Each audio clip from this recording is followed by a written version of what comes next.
El día de hoy vamos a ver el tema de enfermedad hipertensiva en el embarazo.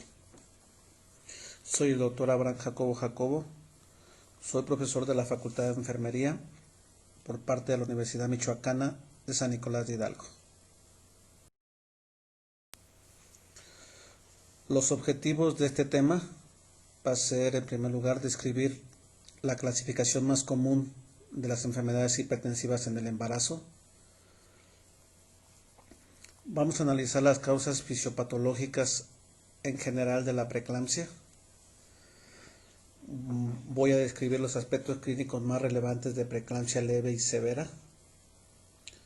Dar un repaso general de los estudios de laboratorio y gabinete usados en preeclampsia. Vamos a revisar un plan de manejo médico de la preeclampsia leve y severa.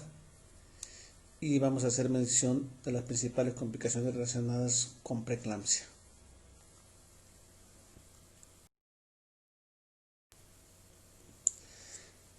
Hablar de hipertensión y embarazo es un mundo. Yo creo que es uno de los temas donde más se escribe a nivel mundial por la relevancia que tiene en la mortalidad. Vamos a estar viendo los aspectos más básicos, pero que se entiendan de manera concreta.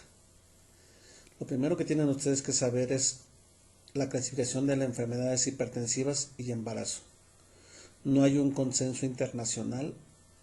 Cada sociedad médica o de las principales sociedades médicas a nivel mundial o incluso por países maneja su propia clasificación. Quizá de las más conocidas es la clasificación del Colegio Americano de Ginecología y Obstetricia, y es un poco la clasificación que llevamos aquí en México. Pero sepan ustedes que otros colegios o otros países tienen otras clasificaciones muy similares, pero con algunos cambios. Esta clasificación del colegio comenta que hay hipertensión crónica, que es aquella paciente que ya se sabe hipertensa crónica antes de estar embarazada, o aquella paciente que se embaraza y que de repente se vuelve hipertensa, pero antes de las 20 semanas. Lo podemos considerar hipertensa crónica.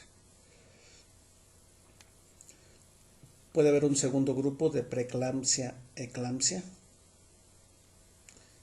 que es la que nos vamos a referir prácticamente en toda la plática.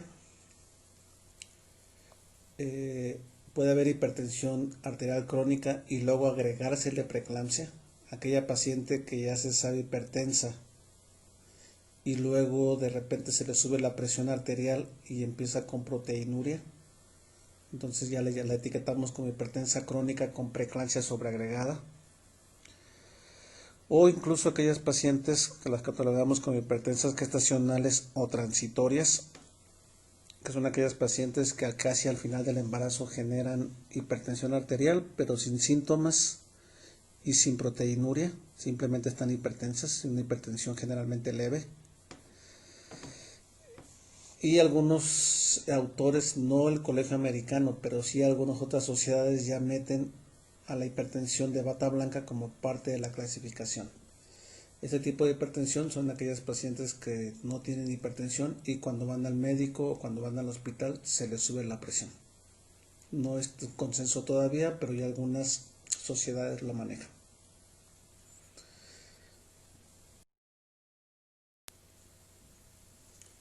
Ahora, la siguiente parte que deben de ustedes conocer lo primero es saber en qué momento está hipertensa la paciente, cuando lo consideramos hipertensión en el embarazo. Cualquier paciente embarazada que tenga una presión de 140 sobre 90, es decir, 140 diastólicas y 90, sistólica y 90 diastólica, lo podemos considerar que está hipertensa. Ahorita que vemos los criterios de preeclampsia, normalmente ellos dicen que en un lapso de 4 horas, algunos autores 6 horas, es decir, 2 tomas en diferente horario. Para decir que alguien está hipertensa severa, nosotros decimos 160, 110. Algunos autores hablan de 4 a 6 horas también. Para decir que alguien tiene una crisis hipertensiva, estamos hablando de 180 120.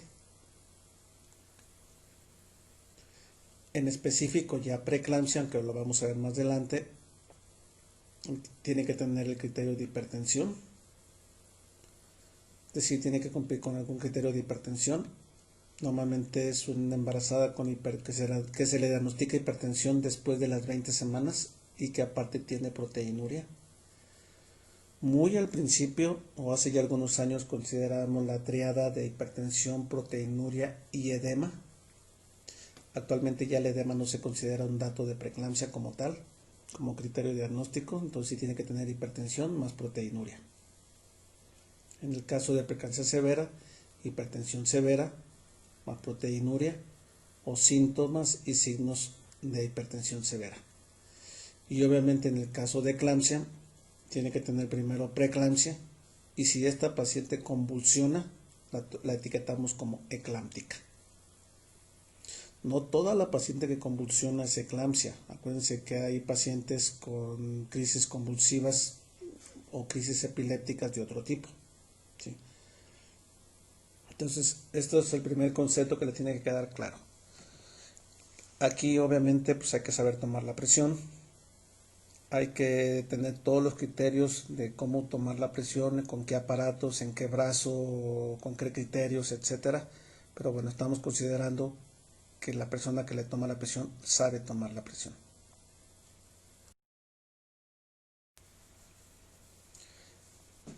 Ahora, con los criterios diagnósticos para preeclampsia, nosotros decimos que cualquier paciente que tenga una presión de 140 milímetros de la sistólica y 90 milímetros de la diastólica en 2 ocasiones con un lapso de 4 horas después de las 20 semanas de gestación, ya la estamos considerando hipertensa. ¿Sí? Ese es el criterio de presión arterial. Ahora, o cualquier paciente para hipertensión severa, digamos, 160-110 diastólicas. Algunos autores dicen que aunque se confirme por un intervalo pequeño, es decir, en minutos, con la idea de dar tratamiento antihipertensivo. Otros autores son más estrictos y dicen no, que pasen 4 horas con 160-110. ¿Sí? Estos son los criterios para decir que la paciente es hipertensa, ya sea leve o ya sea severa. Y los criterios para determinar proteinuria. Acuérdense que cuando se vio en los cambios fisiológicos durante el embarazo, la paciente normalmente presenta proteinuria de manera normal, pero tiene límites. Los límites son menos de 300 miligramos. Entonces, para considerar proteinuria en el embarazo, necesitamos que esta paciente tenga 300 miligramos de proteinuria, es decir, proteínas en orina, en una colección de orina de 24 horas. ¿Sí? O en una determinación de creatinina, una relación de proteína-creatinina mayor a 0.3. Muchas veces tenemos en los hospitales tiras reactivas donde podemos determinar las proteínas. Si esto tiene más de una cruz, lo podemos considerar proteinuria, aunque realmente el criterio es colectar la orina de 24 horas y decir que tenga más de 300 miligramos.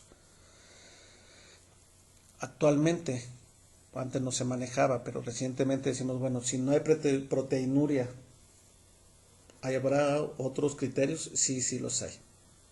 Si esta paciente tiene bajas las plaquetas, menor de 100.000 plaquetas por microlitro, o si esta paciente tiene datos de insuficiencia renal, es decir, que la creatinina sérica se empieza a elevar, más de 1 miligramos por decilitro, ¿sí? O si empiezan a tener alteraciones en las funciones del hígado, sobre todo unas enzimas que se llaman transaminasas, que se empiezan a elevar al doble de lo normal, o si esta paciente tiene edema pulmonar, o si de plano tiene alteraciones o síntomas cerebrales o visuales. Entonces, si yo quiero diagnosticar preeclampsia, 1. Embarazo, más de 20 semanas, 140-90 en 2 ocasiones 4 horas, o 160-110, con proteinuria, o en su defecto baja las plaquetas, datos de insuficiencia renal, alteraciones del hígado, edema pulmonar o alteraciones visuales.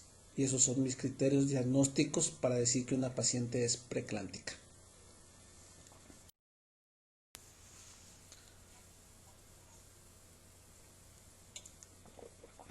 Para decir que es preeclampsia severa, algunos criterios que habíamos comentado ya, 140 a 110. Aquí vean con diferencias de 4 horas.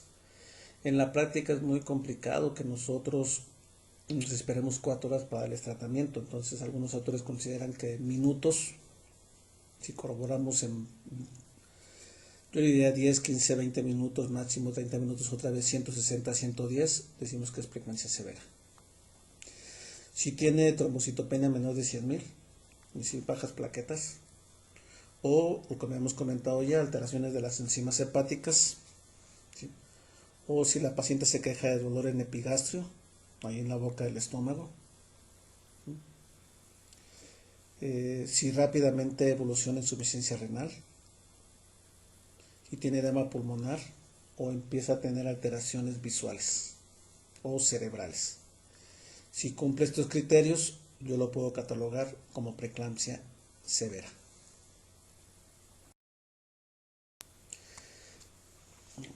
Una vez comentado esto, pues bueno, ya sabemos que hay factores de riesgo. ¿A quién le da más preeclampsia? ¿Sí? Van a encontrar mucha información. Les quise traer estos cuadros. Hay una cosa que se llama medicina riesgo relativo.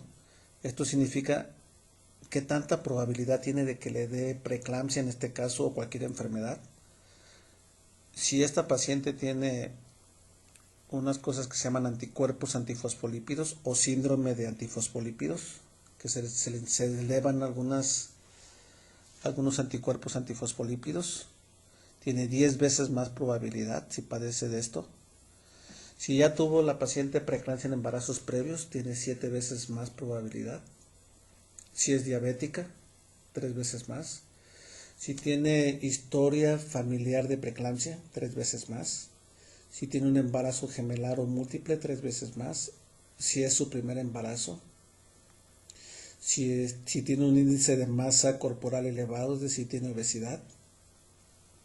Si tiene una edad mayor de 40 años, 1.6 veces más. Y completando el cuadro que otros autores manejan también, vean, si el índice de masa corporal, es decir, su peso es mayor a 35 kilogramos por metro cuadrado, entonces estamos hablando de obesidad, estamos hablando que tiene casi 2.5 veces más. Las edades, menor de 20 o mayor de 40, acá decían 1.6, aquí decimos 1.9. Si es hipertensión crónica, a comparación con otros, vean 1.3.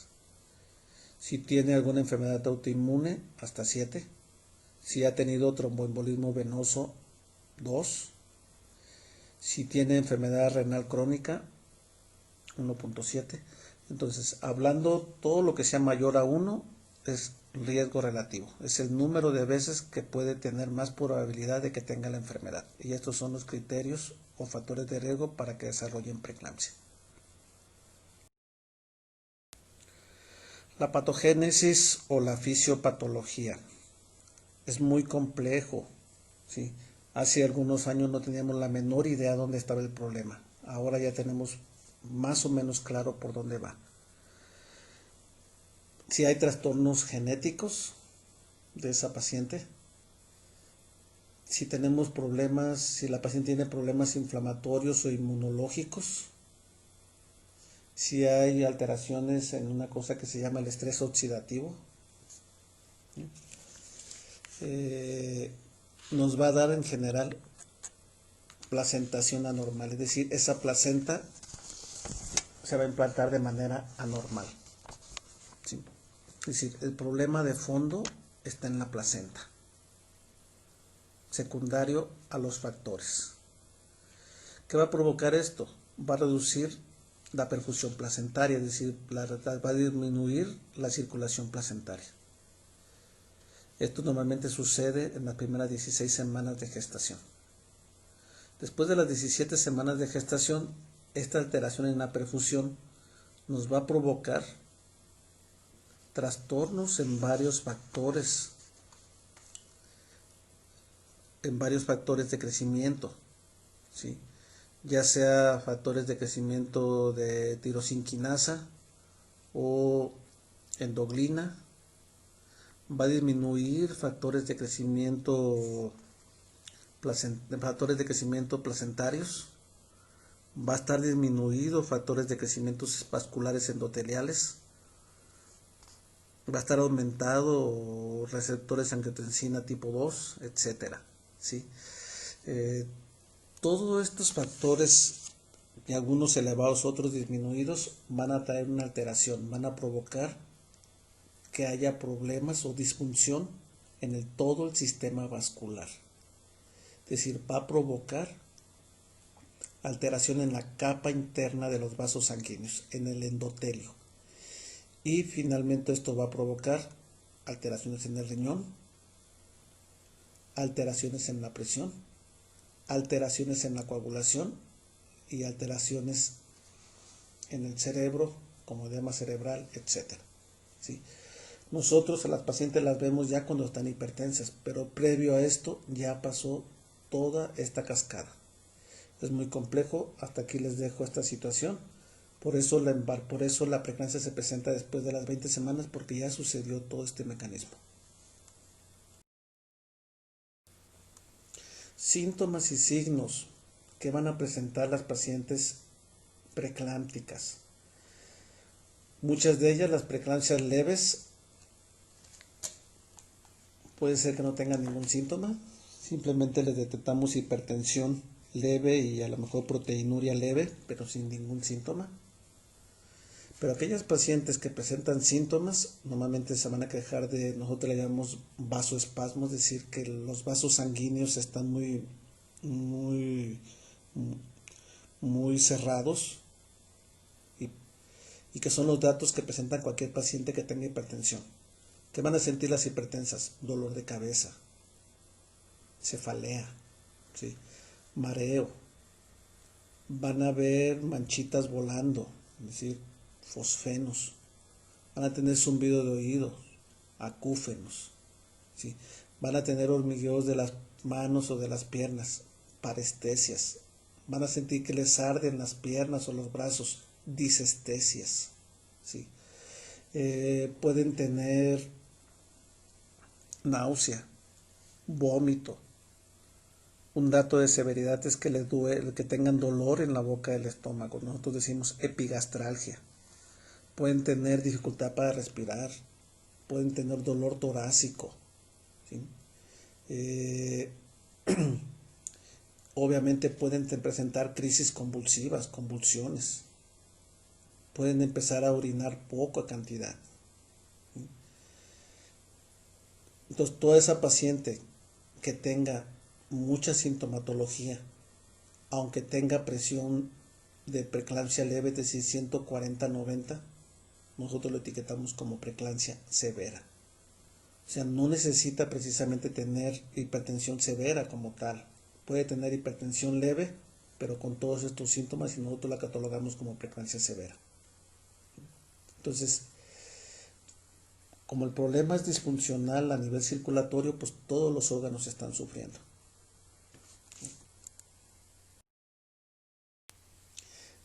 Ya una vez que tenemos nosotros la paciente diagnosticada de preeclámptica y que ya checamos si es preeclampsia leve o severa, le tomamos estudios de laboratorio.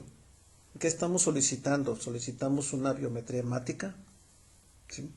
Solicitamos pruebas de coagulación, tiempos de coagulación, tiempo de protombina y parcial de tromboplastina, fibrinógeno.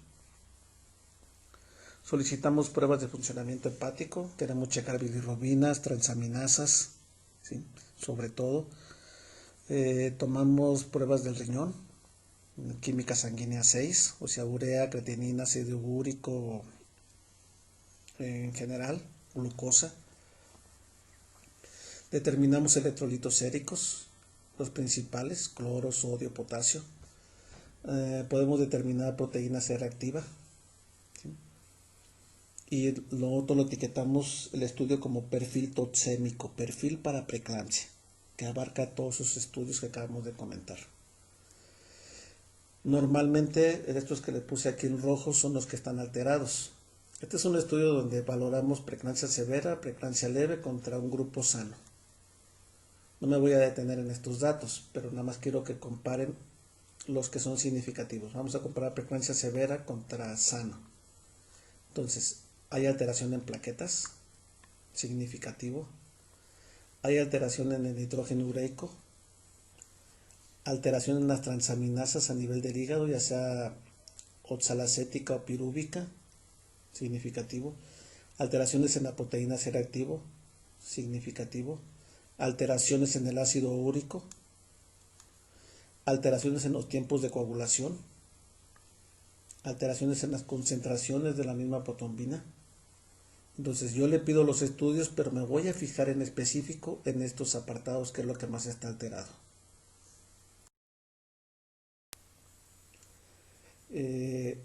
Tengo que checar también qué estudios le voy a hacer tanto a la madre como al producto. A la madre le tomó sus pruebas de sus estudios de sangre.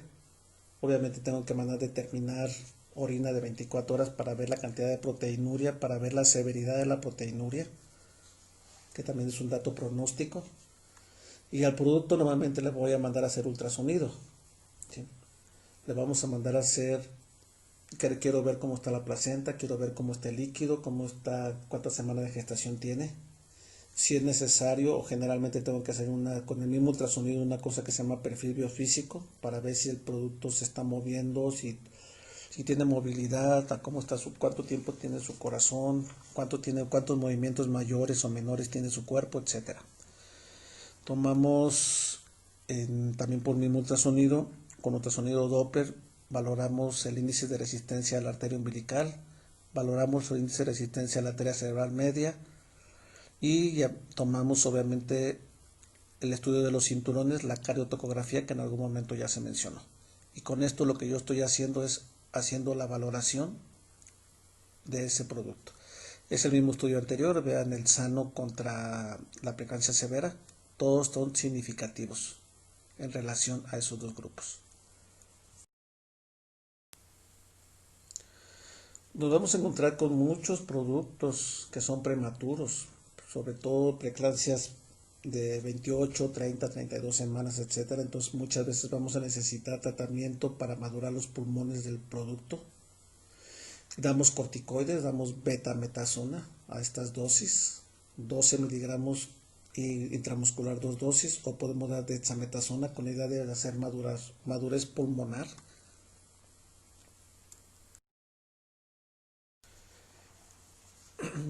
Tenemos antihipertensivos que usamos en el embarazo. No los podemos usar todo como en una paciente hipertensa normal. Tenemos un grupo de medicamentos antihipertensivos usados en el embarazo. Por grupos tenemos beta bloqueadores, en específico la betolol. Tenemos bloqueadores de los canales del calcio, usamos nifedipina. Tenemos agonistas alfa-2 receptores, metildopa. Podemos usar determinado aumento diurético, los usamos poco en personas muy específicas, en casos muy específicos. Si usamos mucho vasodilatadores periféricos como la hidralacina, es un clásico en preeclampsia. Podemos usar diuréticos de asa, furosemida, pero muy ocasionalmente en algunas indicaciones muy precisas. Y obviamente tenemos agentes antihipertensivos que usamos de manera aguda, sobre todo intravenosos, ¿sí? El mismo labetalol, la misma hidralacina intravenosa o la nifedipina en cápsulas sublinguales o orales. ¿Okay? También tenemos que tener para la emergencia hipertensiva, para esa crisis hipertensiva. Tenemos que contar en los hospitales precisamente con hidralacina IV. Aquí vienen las dosis. Vean cómo en 20 minutos ya están actuando, de 5 a 20 minutos. La betolol IV actúa en 5 minutos. La nifedipina sublingual que ustedes conocen, o la nifedipina oral incluso, está actuando en 20 minutos. Usamos menos, pero también podemos usar nitroprusiato, incluso nitroglicerina IV para bajar la presión. Generalmente tenemos en Alapril y B, pero no lo usamos en el embarazo, sí lo podemos usar en el posparto. Hay que recordar que no lo comenté, pero la definición de preeclampsia también abarca que sucede en el embarazo, el parto o puerperio. ¿Sí? Entonces tenemos una serie de medicamentos que podemos usar. Podemos prevenir la preeclampsia muy poco, pero bueno, hay aquellas pacientes que tienen factores de riesgo, tenemos que iniciar desde las 14, 12, 14 semanas. Podemos usar ácido acetilsalicílico, la famosa aspirina. Hay muchos estudios, muchos metaanálisis. Quizás ahorita nosotros estamos dando 150 miligramos de aspirina, ¿sí? O ácido acetilsalicílico. Podemos usar calcio, que también funciona como un preventivo. Y ya algunos autores ya están usando anticoagulación, ¿sí? Pero no hay mucho para prevenir preeclampsias. Esa es la realidad. En aquellas pacientes que tienen una enfermedad severa, una preeclampsia severa, nosotros, la obstetricia mexicana maneja un concepto que se llama inminencia de eclampsia, está a punto de convulsionar secundario a la preeclampsia.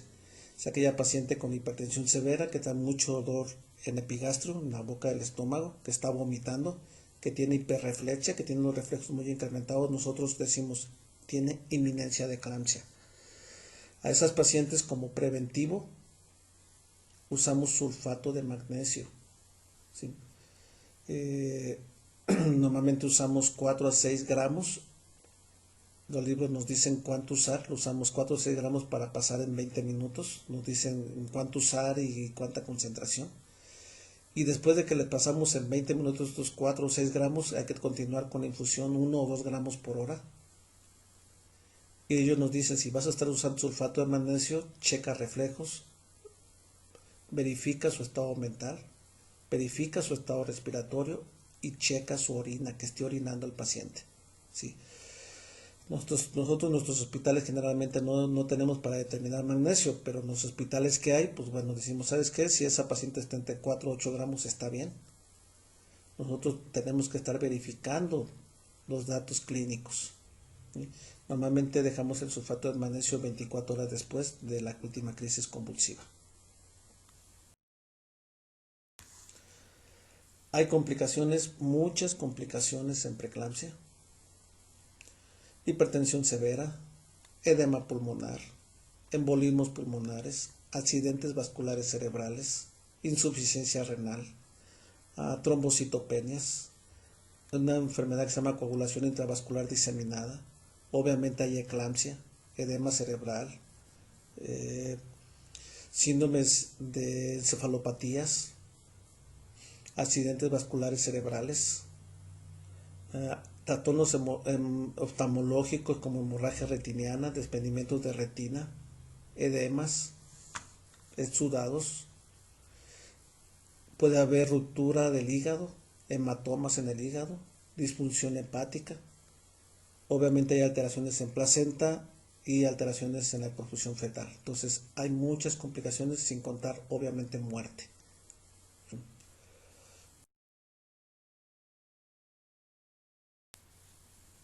De complicaciones fetales también tenemos demasiadas. Tenemos muerte intrauterina, se puede morir, muerte neonatal, retardos en el crecimiento uterino, síndromes respiratorios, hemorragias cerebrales, inflamación del intestino, enterocolitis necrotizante, alteraciones broncopulmonares, recién nacidos pretérminos, etc. Entonces hay una gran lista de complicaciones fetales.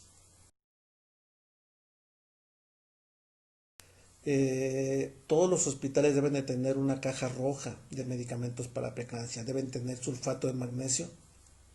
Las guías técnicas nos dicen cuántas ampolletas debemos de tener, bicarbonato de sodio, gluconato de calcio, lo usamos como antídoto del sulfato de magnesio. Debemos de tener nifedipina, hidralacina, labetalol, fenitoína, furosemida, dexametasona, etc. Entonces debemos tener una caja roja de preeclampsia en los hospitales.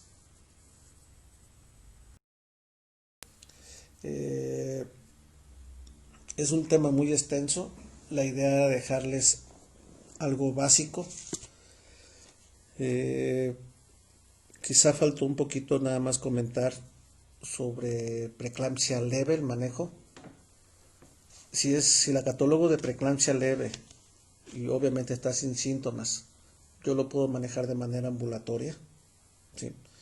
Si es necesario hospitalizarla y en lo que le hago estudios y en lo que valoro su estado general, y ya una vez que verifique que el producto está sano y que no tiene tantas alteraciones de coagulación o sus estudios de laboratorio salieron bien, que sus estudios de ultrasonido salieron bien, la puedo mandar a casa a tratamiento ambulatorio, sobre todo si es paciente pretérmino. Y la interrupción, obviamente ya vimos que el problema es en placenta, entonces necesito retirar esa placenta a mediano o a corto plazo. En el caso de preeclampsia leve, normalmente interrumpimos el embarazo por causas obstétricas, es decir, si causa obstétrica quiere decir que si tenemos una indicación para cesárea desde el punto de vista obstétrico, es decir, que venga pélvico, etcétera, pues se operará, pero si no podemos dar trabajo de parto. En el caso de la preeclampsia severa, algunos autores consideran que una vez controlada la presión, podemos también dar indicación obstétrica, es decir, darle trabajo de parto, pero cada paciente es individual. Generalmente las preeclampsias severas sí se hospitalizan, las dejamos generalmente de entrada en ayuno, les dejamos signos vitales horarios, les dejamos el reposo absoluto, colocamos sondas para valorar orina, si es necesario le ponemos oxígeno, si no, no. Dejamos soluciones de base, generalmente para 8 horas, tampoco hay que cargarlas mucho de soluciones. Generalmente usamos fisiológica o solución Harman, soluciones cristaloides. Iniciamos medicamentos, los que ya comentamos ahorita. Cada grupo, cada sociedad médica, nosotros usamos mucha hidralacina, mucha alfametildopa, mucho nifedipino. Y una vez compensado le tomamos sus estudios de laboratorio, su perfil toxémico y tomamos sus estudios de gabinete. Y una vez que hemos valorado todo el caso y que hemos compensado a la paciente, generalmente interrumpimos el embarazo, ya sea vía cesárea o por cuestión de, una vez controlado, si las indicaciones obstétricas lo ameritan, podemos dar trabajo de parto y que se atiendan por parto. Si es necesario, pasando a la terapia intensiva y a la brevedad, pues interrumpir ese embarazo. Entonces, en términos generales, espero que les haya quedado un concepto muy general porque esa es la idea. Si tuvieran dudas o algo más, los veo o les contesto a través de mi correo electrónico abrahamjacobo@mich.mx o a través de la plataforma que estamos trabajando. Gracias por su atención. Nos vemos la próxima clase.